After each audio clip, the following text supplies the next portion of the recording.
Now, turning to the latest on COVID-19, health authorities have judged that the capital region's medical sector has entered the danger zone due to the rise in critical cases and a lack of ICU beds. Our Kim Yeon-seung is on the line to tell us more on this.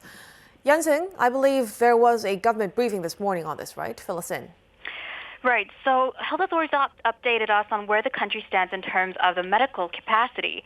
Currently, over 83% of ICU beds have been filled in the capital region, while elsewhere we are seeing around 47% of full capacity.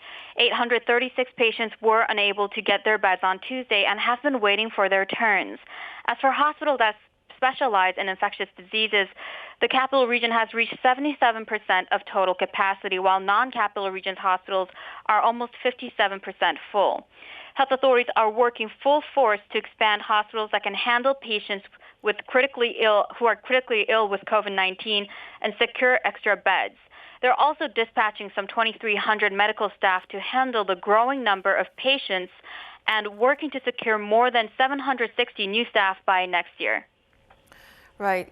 How are health authorities viewing the current situation and how are they planning to tame this?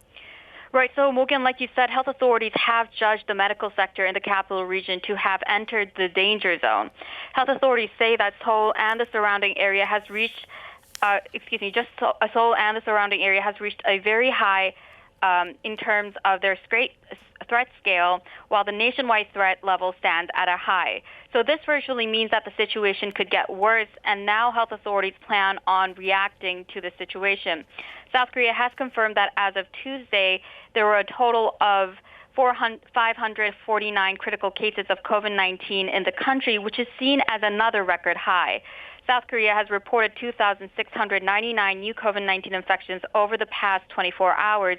Although daily cases have dipped below 3,000, cases tend to be lower early in the week, so the slight dip isn't particularly noteworthy.